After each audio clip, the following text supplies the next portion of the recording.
Elizabeth Smart. Unraveling the mystery. She had spent months right up here in the mountains through August. And she heard people calling out for her. Where has she been? And why Elizabeth? Why did her abductor choose her? He was so soft-spoken. He was so quiet.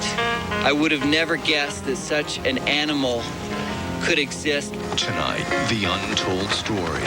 For 9 months, Elizabeth Smart and her alleged kidnappers were hiding in plain sight. Their appearance bizarre enough for someone to take pictures of them in the park. They stayed here a few days, sleeping and singing hymns. When I was asking her name, Emmanuel stopped and he's like, don't say your name, don't say your name. They drew notice everywhere, shopping for groceries, at a Halloween rave party. Both failed and really wouldn't keep eye contact. Tonight, startling new details about the prime suspect and a theory about why he allegedly took Elizabeth Smart. Why would they have taken her? The only conclusion that I could come to is it was a replacement for me. Plus, the man with a plan, General Tommy Franks, commander of all U.S. troops in the Gulf, talking openly about the risks to American soldiers in a war with Iraq. Wars have a way of not being able to be well calculated at the beginning in terms of the loss of life. But the nature of war is the loss of life. Peter Jennings from Central Command Headquarters in the Gulf with an exclusive interview. From ABC News, this is Primetime Thursday with Diane Sawyer and Charles Gibson. Tonight, featuring Cynthia McFadden. Good evening. Diane Sawyer is away tonight, but Cynthia McFadden joins us from out west. Good evening, Charlie. I'm here in Salt Lake, and welcome to another edition of Primetime Thursday. And Cynthia, we start with a story you're out west to cover, the story everyone's talking about. Elizabeth Smart, home at last. Tonight, all the latest on her 280 days in captivity. Where has she been all this time? Why didn't she try to escape from her captors? And then the other questions. Might she have been brainwashed, drugged, somehow turned against her family? Tonight, for the first time, you're going to hear from the prime suspect's ex-wife and a shocking conversation she says she had with the Smart family just last month. And Cynthia, I know you've been looking at all the twists and turns in this case. Charlie, for the most of the time that Elizabeth Smart was missing, she was living in the open. And in the last 24 hours, droves of people have come forward with stories of their encounters with a mysterious, veiled teenager hidden in plain sight. Family photos of the most extraordinary kind. A daughter, in effect, back from having vanished. Last night, Elizabeth Smart couldn't stop holding her little brother. Back at home after 280 days, she watched The Trouble with Angels and played her harp again. Her family isn't pressing her for details yet, as witnesses begin to come forward and piece together Elizabeth Smart's life in a scruffy pseudo-religious cult of 3, hiding in plain sight, sometimes just steps from the officers who spent their days and nights searching for her. They looked homeless. And I was a little bit concerned. Last August, just 2 months after Elizabeth disappeared, Nada Suki was out with his mother, shooting home video here in Salt Lake's Liberty Park. He couldn't stop looking at the people at this picnic table. There's something wrong. I mean, just something wrong about the whole outlook of these people. I just couldn't figure it out. His video shows 2 women and a man relaxing in the late afternoon sun. I can recall seeing him sitting like this and just kind of looking around, just sort of casual, like just with no sense of danger or concern. And the 2 females were sitting, like I said, with their backs to me. Suki shivers at the thought of what happened next and how close he came to accidentally finding the teenager all of Salt Lake was looking for. I wanted to question the guy, who are you? Why are you dressed this way? He didn't want to insult them just because they looked different, he says, so he left them alone. 2 months later, Daniel Trotta met the same three people. He didn't recognize Elizabeth Smart either. She was totally free to walk around. She, when you're walking with your friends. Like so many others, Trotter thought that Emmanuel and the two women were very odd, but nothing more than harmless, homeless wanderers. They needed a place to stay for like a week, and so I let them stay here. He showed us where they slept in his downtown apartment. Emmanuel was domineering, he says. Elizabeth was quiet. Trotter traded music with his guests. Emmanuel sang hymns. Trotter played punk. And in another very close call, Trotter remembers the day he began asking questions about the teenage girl he now knows was Elizabeth. When I was asking her name, Emmanuel stopped, and he's like, don't say your name, don't say your name. And he got really sort of nervous and kind of scared. And he's like, Daniel, just call her like my love in her, my joy in her, something like that. Incredibly, Trotter's apartment is just around the corner from the Salt Lake City police headquarters. Here is Elizabeth Smart with Emmanuel in October of last year, photographed at, of all places, a Halloween party at a local party house called China Blue. I mean, it was a big party. This place was packed, and they showed up, and I was concerned about them, all covered up and acting all subservient. Pamela Ean remembers Emmanuel lording over his wife and the veiled teenager. I went up to both of them specifically and asked them if they were okay and if they needed help. And the one, presumably Elizabeth, just looked away and didn't answer. And the older woman mumbled something. But anytime you tried to interact with them, they would always defer to him. Really good. Veronica Verve was also at that party. Both veiled and very subservient in nature. Really wouldn't keep eye contact. She bumped into the strange threesome again here at the Wild Oats grocery store and says Emmanuel gave her the creeps. He was just looking us up and down, like had a hard time keeping his eyes off our bodies. In a way, the trio was so outrageous and so noticeable that few would think they were hiding the girl the entire country was looking for. It was a perfect disguise. The perfect disguise. He fooled everyone in the city because he was seen all over the city with them, and, including grocery stores. They were spotted in the supermarket in suburban San Diego. Store manager Duria Dubin says that they were here in San Diego County throughout December, wearing grubby sheets and wigs.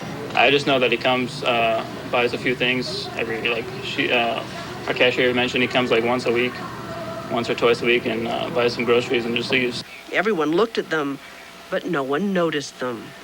It wasn't until Emmanuel's family members saw the new composite sketch of the suspect that anyone knew to look for Brian David Mitchell and the robed figures. His stepchildren set out to find Emmanuel and their mother, Wanda, searching some of their known haunts in downtown Salt Lake. This homeless shelter, the Greyhound station. Yesterday morning, David Brian Mitchell's time ran out, but not before one more close call. At 9:45 a.m., 19-year-old Ryan Johnson is here at the McDonald's in Springville, about 50 miles south of Salt Lake. They were sitting at the second table, the wife, Elizabeth, and the man. He offers them some spare change and a ride. The young woman in the back seat was wearing a gray wig and a green veil. When I turned around, she just stared into my eyes, and I could just feel that there was something wrong. I've seen the pictures of Elizabeth for the last 8 months and on the news and on billboards, and I turned around and that face looked familiar. I'd seen it before, and I thought, I know who that was. That was Elizabeth Smart. Johnson dropped his passengers at this bus stop just outside Provo. Then he called the Provo Police Department. Something just didn't feel right, so something told me to get a hold of the police, but they didn't answer the phone. It just rang and rang and rang. The three had gone to Sandy, Utah, just 20 miles from Elizabeth's home. And suddenly, everyone noticed. Customers at a Kinko's, then policemen. But even then, Elizabeth was hiding. Even after the police had taken off the wig and the veil, she denied she was Elizabeth Smart. They brought a flyer up. We held it right to her face. Identical match. We showed it to her. Who does that look like? She goes, not me. Wrapped in wigs and robes, a teenager walked around, unnoticed, among the millions who had memorized her face, hidden in plain sight. The man known as Emmanuel, a drifter and self-proclaimed prophet. Who is he, and what do we know about him? Mr. Smart says that he believes his daughter was psychologically controlled, brainwashed by Emmanuel Brian. Would that surprise you? No, because he did it to me at that age. Why didn't Elizabeth ever cry out or try to escape when she was in public? Revealing answers to intriguing questions when Primetime returns.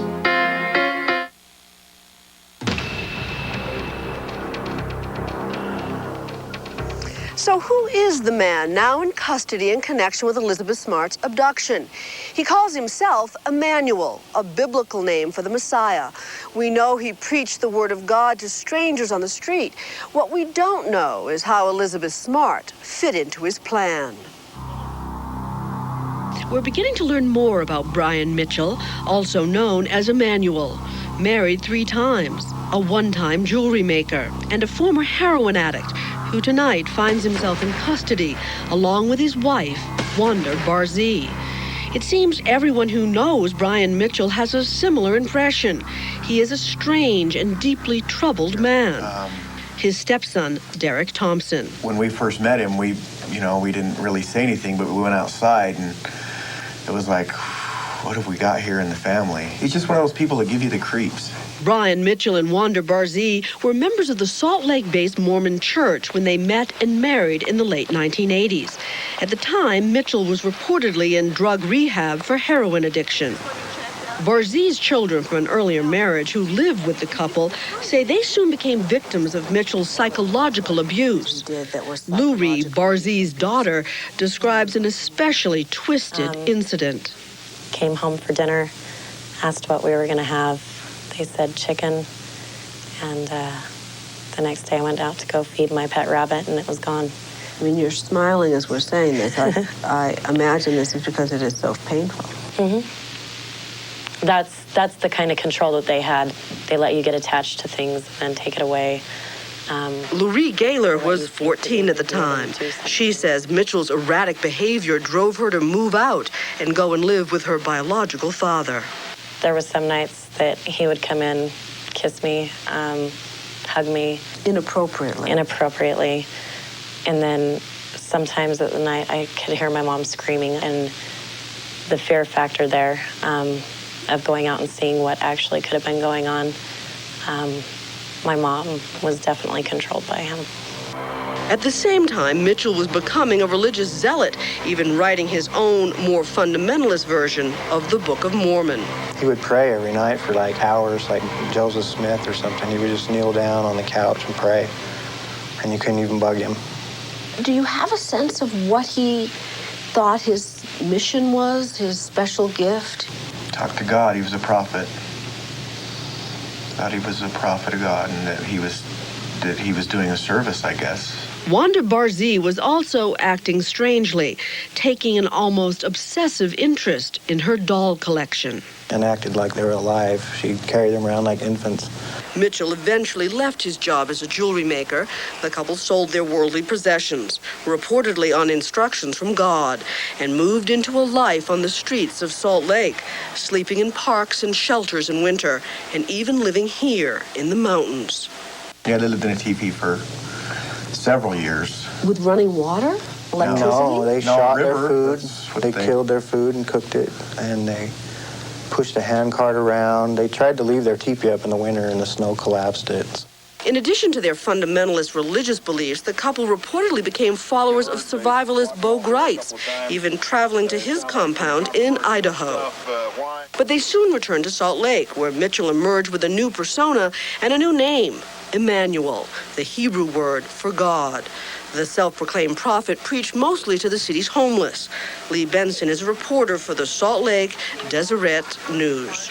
A lot of people in Salt Lake knew who Emmanuel was. He was a fixture on the streets. He begged for money. He dressed up like he was Moses or Jesus, carried a staff around and went around in robes.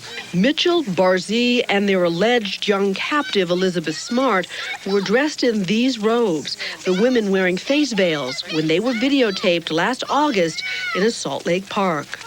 Lurie Gaylor has a theory about why her stepfather and mother allegedly abducted Elizabeth Smart. She says after she fled their bizarre home, they wanted a new daughter. The only conclusion that I can come to is it was a replacement for me. Elizabeth Smart was also very musically inclined. My mom had a big thing for that, so I think Brian was watching her. And she says she's not surprised her mother and Brian Mitchell have been implicated in the kidnapping of Elizabeth Smart.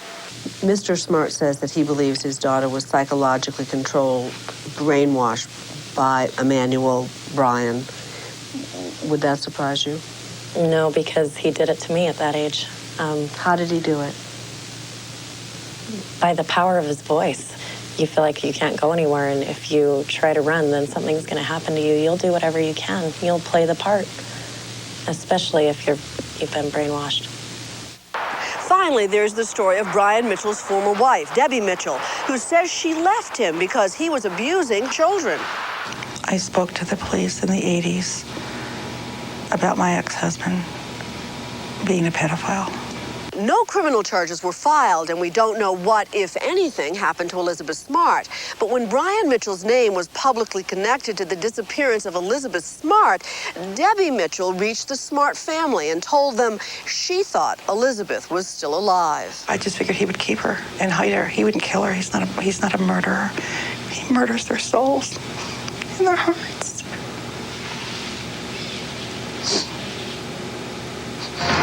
For 9 months, they hoped for the best, even as those around them prepared for the worst. I saw her sitting there on the sofa.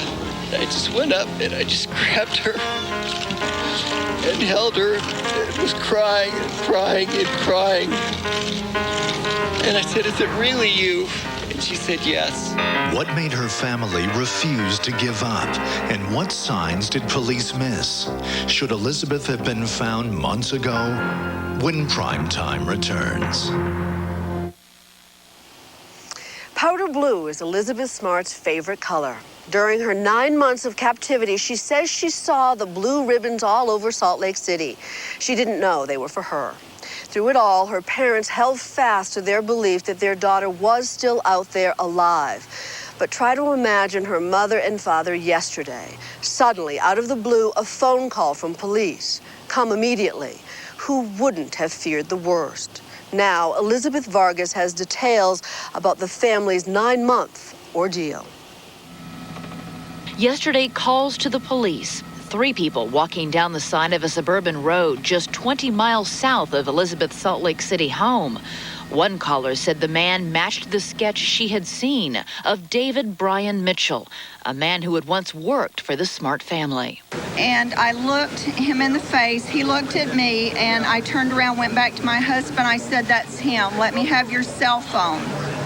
And I called. Officer William O'Neill of the Sandy, Utah Police responded to the call. When he first approached Elizabeth, he asked, "Who are you?" He said she replied, "Augustine Marshall." They brought a flyer up. We held it right to her face. Identical match. We showed it to her. Who does that look like? She goes, "Not me." The police took Mitchell and the woman, Wanda Barzee, into custody. They turned Elizabeth over to the Salt Lake City police to be reunited with her family. I was so happy. I mean, I just have prayed and prayed and prayed that we would find her. The family called it a miraculous end to a harrowing ordeal that began 9 months before, in the early morning hours of June 4th. Sometime between 1 and 2 a.m., police say, a man entered the sprawling $1.2 million smart home and kidnapped 14-year-old Elizabeth at knife point from her bedroom. The only witness huddled in the dark was Elizabeth's 9-year-old sister, Mary Catherine, who shared the bedroom with Elizabeth. Mary Catherine waited 2 hours to notify her parents because she feared the man was still in the house. Police say the kidnapper left no clues. Elizabeth's little sister couldn't help them either. A massive search effort began. An army of family, friends, and over 700 volunteers took to the streets and foothills of Salt Lake City. Elizabeth's father, Edward Smart, tried to reach out to his daughter and whoever was with her. Elizabeth, if you're out there, we're doing everything we possibly can to help you. We love you. We want you to come home safely to us. By evening, investigators followed up on more than 100 tips. Her disappearance drew nationwide attention. Salt Lake City is still consumed today by the kidnapping of a 14-year-old girl named Elizabeth Smart. You guys need to get out in the foothills and start hiking. We now know that in the first few days after her disappearance, Elizabeth was within reach, held in captivity in the hills overlooking her home, and even that she heard the searchers calling her name, but mysteriously could not or would not answer. When the search turns up nothing and the police have no leads, they turn their attention to the family. For a moment, the Smarts themselves feel like suspects, but police soon announced they were shifting their focus to others who may have had access to the Smart home. 10 days after Elizabeth's disappearance, what seemed like the first big break in the case, police announced the arrest of 50-year-old Richard Albert Reese, a handyman who had done work in the Smarts' home. He was arrested on a parole violation unrelated to the kidnapping. What the Smarts didn't know about Reese when they hired him was that he had a criminal record that went back nearly 30 years. I had absolutely no knowledge of his background whatsoever. I never would have ever hired him had I known that. Police thought they were closing in. Reese was questioned, his trailer home searched by the FBI. He was not charged with kidnapping Elizabeth, but he remained under a cloud of suspicion. Their main focus right now is on Richard, and I, certainly believe that it's possible that Richard was involved. On June 22nd, the police announced they are looking for a 26-year-old drifter, Brett Michael Edmonds. But a burst of hope soon becomes a false lead. And then, on August 30th, last summer, Richard Reese dies in jail after suffering a brain hemorrhage, a devastating blow to the Smart family and to investigators. They thought the story of what happened to Elizabeth died with him. Lee Benson of the Deseret News says he feels police may have given up too soon. And maybe human nature just to say, well, if that's probably our guy, we're not going to work as hard maybe on looking at somebody else. That could be what happened. Benson says police began to scale back the search and ended their daily news conferences. The stories seemed to vanish from the headlines. But in October, 4 months after Elizabeth vanished, her younger sister Mary Catherine comes forward. She tells her parents she may now remember something about the man who took her sister. Based on her description, police are able to draw this sketch. It seems to the Smarts the man might be someone they know as Emmanuel. Elizabeth's mother, Lois Smart, met Emmanuel in November of 2001 when he was panhandling in downtown Salt Lake City. She gave him $5 and hired him to repair their roof. He spent just one afternoon working at the home. People in Salt Lake City seem to know Emmanuel, but not his real name. He's just someone they saw on the streets. There were even reports of Emmanuel being spotted around town with 2 women. Police and the FBI say they searched for Emmanuel, but got nowhere. The Smart family grew impatient with law enforcement. They felt especially strongly when they heard about these sightings of Emmanuel with 2 women, and one of them could have been Elizabeth. They told me that chills went up and down their back when they heard that. And that's what prompted them to get a little bit more aggressive. So the Smarts held their own news conference just last month, and without police, released Emmanuel's description to the public. Now, we've got breaking news on the Elizabeth Smart abduction case. America's Most Wanted gives Elizabeth's story big play, and the publicity pays off. America's Most Wanted. A woman calls police and tells them that the picture is her brother, Brian David Mitchell. Mitchell's stepson also comes forward and says Mitchell was recently seen in Salt Lake City and was capable of kidnapping a child. But even with a name and a face, there is frustration. Police can't find Mitchell. The Smarts believe they're not trying hard enough. Finally, yesterday, the family's stubborn determination to keep the search for their daughter alive pays off. We're here to announce officially that we have found Elizabeth Smart and that she is here and well and healthy in our station. Elizabeth, now 15 years old, is reported in good health. She had an emotional meeting with her 5 brothers and sisters. Thank you. The entire community came out last night to celebrate her remarkable return home, a reunion no one thought was possible. I just have no idea what she's been through the past 9 months, but it's just so absolutely wonderful to have her, to know that she's going to be part of our family again. And I'm just so thankful.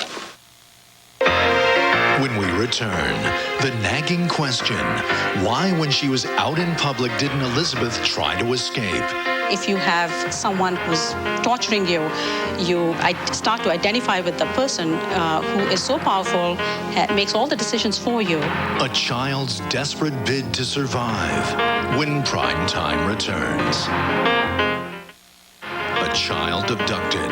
Why wouldn't she make an attempt to escape if she could, or let her family know where she was? How was her mind manipulated into submission? If you are threatened, you feel like you can't go anywhere, and if you try to run, then something's going to happen to you, and you'll play the part. And later, the man in charge, General Tommy Franks, commander of all U.S. troops in the Gulf. What does he say about fighting a war with Iraq? When Primetime Thursday continues after this from our ABC stations. We now know that Elizabeth Smart frequently went out in public with her alleged captors. No one ever saw her being coerced with a weapon or held against her will. And even more surprising, we've now learned that for 6 days last month, Brian David Mitchell, the self-proclaimed prophet of God, was in jail, arrested for vandalizing a church in San Diego. All of this raises the question, why couldn't Elizabeth have just walked away during all those days Mitchell was in custody? Was his wife playing an active role in controlling the teenager? Senior correspondent Chris Wallace with a look at what could have been going on in a child's mind. 9 months, 9 long months. What can happen to a young girl's mind during all that time? From psychiatrist to an FBI profiler, people we talk with say over 9 months, Elizabeth Smart may have become a different person. Sometimes irreversible traumatic stress, psychological stress. Dr. Parmjit Joshi, head of psychiatry at Washington's Children's Hospital, compares what Elizabeth went through to a soldier in wartime.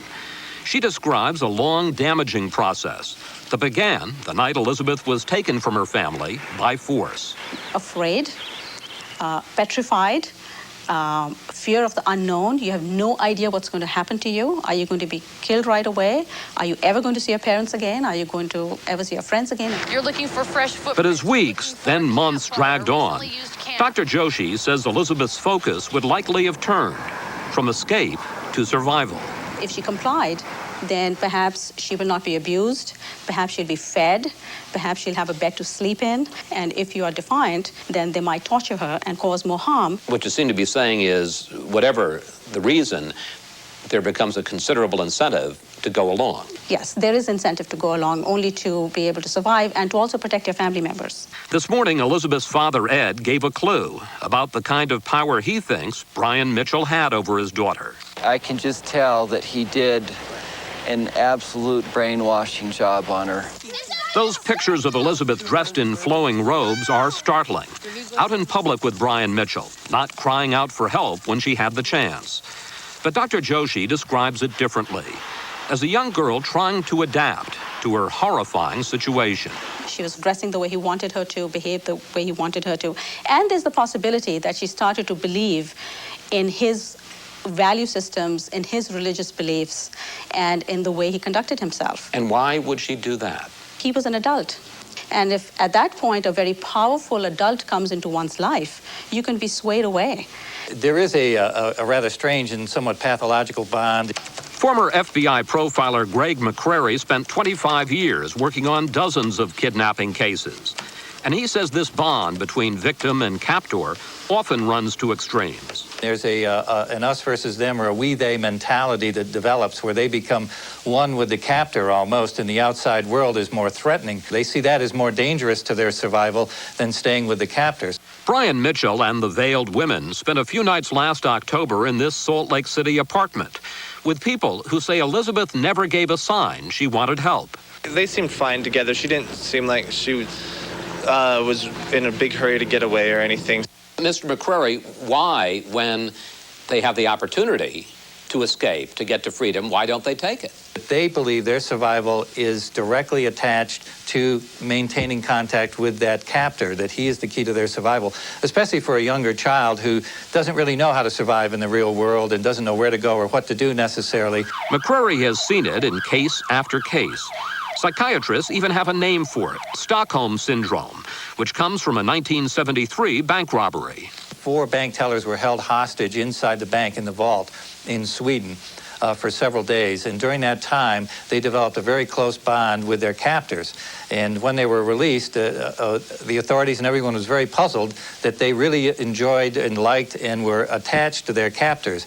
McCrary also remembers the kidnapping of a 20-year-old girl in California. A couple had picked up a girl hitchhiking, had held her against her will, had actually raped her and abused her. But over a period of time, this bonding took place to such that they could let her go out of the house, go places, and she would return. But perhaps the most notorious case was Patty Hearst, a 19-year-old heiress who was kidnapped in 1974 by a gang of political revolutionaries. Neither Joe or I had ever loved an individual the way we loved each other. America was stunned when Hearst declared her love for one of her kidnappers and even joined the gang in bank robberies. But in a 1981 interview, she said she always feared for her life. They did say they would kill me if I didn't do exactly what they said. And she said that constant threats, rape, and control of every part of her life finally wore her down. I had no feeling at all. And if they had come in and said, now we want you to become terribly impassioned over the plight of chocolate donuts because they're so abused, I would have felt just as impassioned over chocolate donuts. But there's another element to this kidnapping. Brian Mitchell was a street preacher who reportedly said he had a special relationship with God. And there are those robes Elizabeth wore. Was there a kind of cult-like relationship between kidnapper and victim? Elizabeth, I imagine, was an obedient and dutiful child, and she started responding to this guy like she would have to her father. Dr. Carl Raschke, a professor of religious studies at the University of Denver, says cult leaders like David Koresh and Charles Manson were masters of mind control. Mitchell, he believes, may have done the same to Elizabeth. This individual had some very powerful psychological effect over her to be able to foster this kind of behavior, this unwillingness to run. Raschke says mind control may have taken different forms, such as terrible threats. She may have been told things, which happens in brainwashing situations. Your family doesn't care for you. She may have even been told lies that her family was dead. Or the opposite tactic, making her feel special. You're going to have this particular glory within this cult. And I'm sure he was really buttering her up and making her feel like a very, very special person, some kind of spiritual figure, which, being young and naive and probably being from a religious background, she bought it. Whatever happened during those 9 months, the biggest question now is, where does Elizabeth go from here? Psychiatrists say she could suffer from sleeplessness, depression, fears, even about being in her own home. How much damage has this little girl suffered? I think she suffered tremendous damage. Dr. Joshi says Elizabeth's parents will have to make difficult choices about how soon to let her go back to her old life. When do you kind of let go, and when can she start to, be away from her parents? When can she return to school? When she can be with her friends? Experts say Elizabeth and her family have a lot of hard work to do. But in the end, they say this nightmare doesn't have to last. She can never forget, but she can start to heal and move on with her life. Formal charges are not expected to be filed against Brian David Mitchell and his wife Wanda Barzee before Monday. State and federal prosecutors are sifting through a mountain of evidence, trying to decide who has jurisdiction and what charges to file. In the meantime, Mitchell and Barzee are being held in the Salt Lake County Jail, while Elizabeth Smart spent her first full day at home with her family. We'll be right back. Coming up next, our man in Doha with General Tommy Franks, commander of U.S. troops in the Gulf. The ultimate insider's take on the impending battle with Iraq when Primetime returns. We've been talking about the story that is on everyone's mind and has been for the past 48 hours. But we turn now to the story that people have been worried about for months. Possible war with Iraq. 250,000 troops are now in the Gulf, getting ready for war. But the day-to-day responsibility for managing that war will rest squarely on one man's shoulders, Army General Tommy Franks. Today, in a rare interview, he talked to Peter Jennings about the risks we're facing. Now that a vote in the UN Security Council about war with Iraq has been put off again, there is an opportunity for the man who commands U.S. forces to consolidate and strengthen them even further.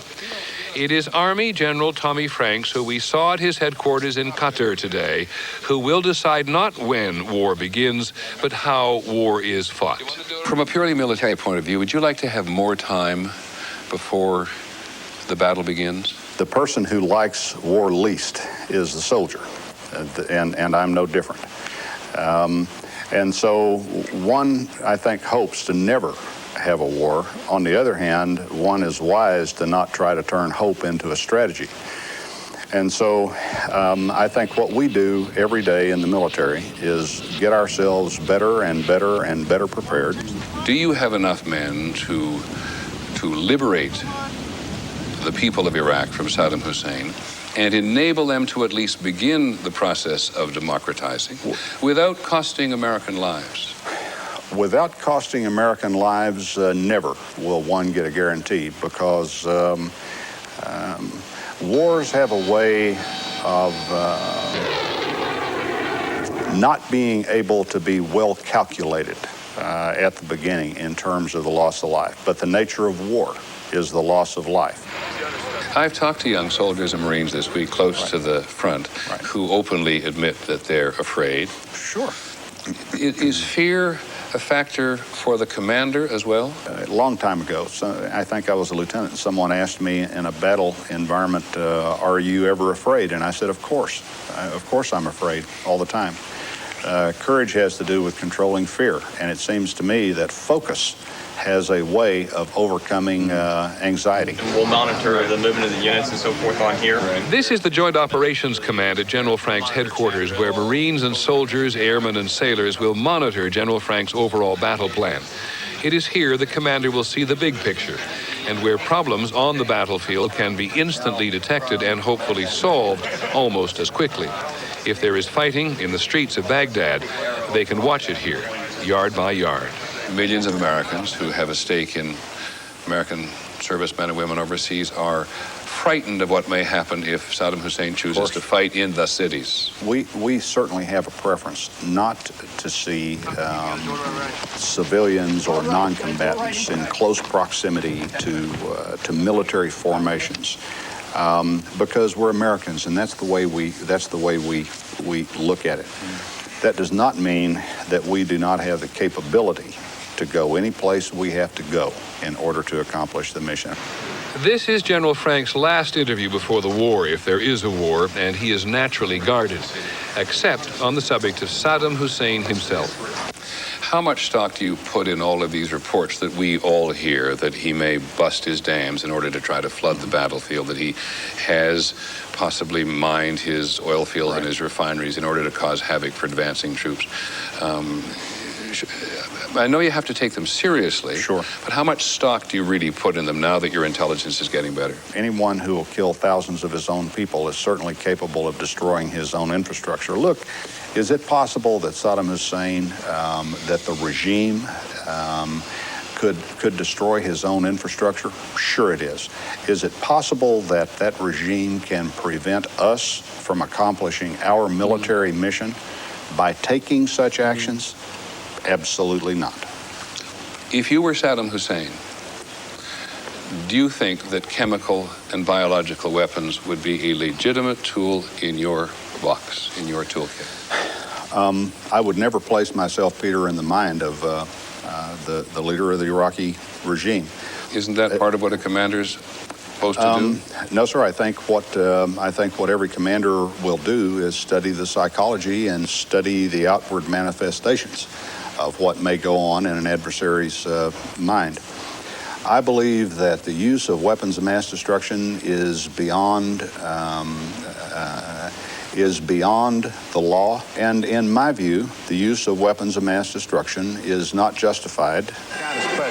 General Tommy Franks is a character. He was raised in Midland, Texas. He did not go to one of the military's famous academies. He has simple and robust tastes.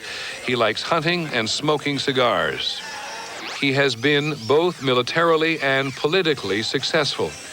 General Franks and the president get along very well. He went to the same high school as Mrs. Bush, though she doesn't remember. God bless America. He will know what it's like when his men are in combat. He was wounded 3 times in Vietnam.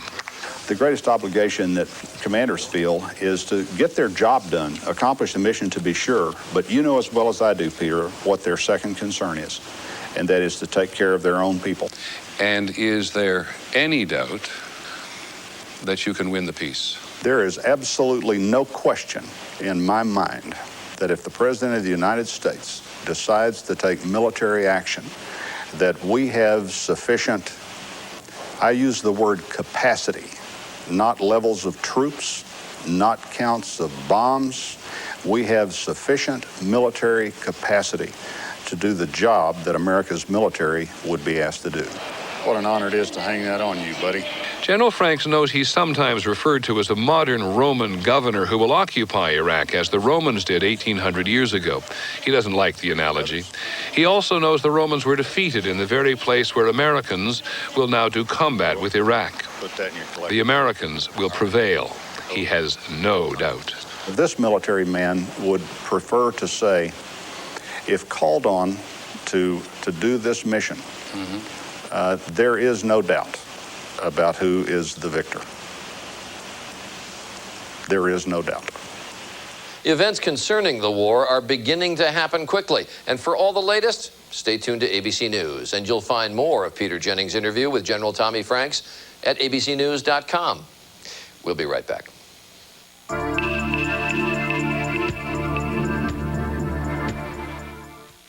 That's it tonight from Salt Lake City. You'll find the very latest overnight news tomorrow on Good Morning America.